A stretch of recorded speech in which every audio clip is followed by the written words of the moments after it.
جن عورتوں کے ہاں پہلا بچہ، پہلی اولاد بیٹی ہوتی ہے، وہ ان عورتوں پر فضیلت رکھتی ہیں جن کے ہاں پہلا بچہ بیٹا ہوتا ہو۔ حدیث سنا دی ہے میں نے آپ کو۔ ممکن ہے کوئی کہے کہ صاحب یہ تو ہمارے ہاتھ میں ہی نہیں ہے، تو ہاں کچھ فضیلتیں عطائی بھی تو ہوتی ہیں، کچھ فضیلتیں جزائی ہوتی ہیں، کچھ فضیلتیں عطائی ہوتی ہیں۔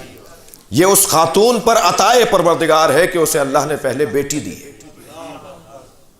جن کو اللہ 3 بیٹیاں مسلسل دے دے، میرے مولا نبی فرماتے ہیں جنت کی ضمانت میں لیتا ہوں۔ بیٹی، خود اس لفظ بیٹی میں کتنا پیار ہے، یہ کوئی ان سے پوچھے جن کے ہاں بیٹی نہیں ہے۔ یہ ہے تمہید زندگی، جینے کا مزہ آتا ہے، جینے کے لیے کا شوق بڑھتا ہے کہ ابھی اور مجھے زندہ رہنا ہے، مجھے بیٹی ملی ہے۔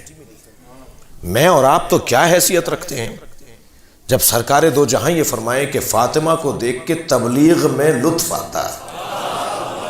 اے فاطمہ، میں حوصلہ پاتا ہوں تمہیں دیکھ کر، سارا معاشرہ مجھے اذیتیں پہنچاتا ہے، مگر جب میں فاطمہ کو دیکھتا ہوں تو میری ساری تکلیفیں دور ہو جاتی ہیں کہ میرے پاس فاطمہ ہے۔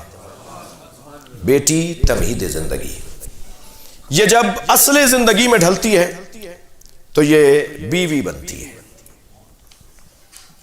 بیٹی جب زوجہ بن جائے تو یہ اصل زندگی ہے۔ خبردار بیٹیوں کو گھر نہ بٹھاؤ، وقت آ جانے پر، اہل مل جانے پر، کف مل جانے پر، ظاہری اور بظاہر کوئی اگر ہم پلہ ہے مل جانے پر ان کو بیا دو۔ البتہ تعلیم، پڑھائی ان کی اپنی جگہ ضروری ہے، اس لیے کہ اگر خاتون تعلیم یافتہ نہیں ہوگی تو سماج تعلیم یافتہ نہیں ہوگا۔ جی، اور دین بھی انہیں دینے کی ضرورت ہے۔ عورتوں میں خاص طور پر دین کا جذبہ مردوں سے 3 برابر زیادہ ہے۔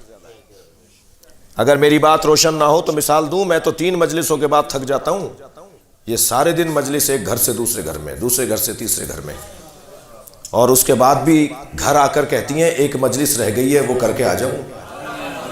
جی، نمازوں میں زیادہ، مناجات میں زیادہ، زیارات پہ زیادہ، مصلی پہ زیادہ، مجلس میں زیادہ اگر کوئی نظر آتا ہے تو وہ خاتون نظر آتی ہے، اس لیے کہ اس کے اندر دین کا جذبہ زیادہ ہے۔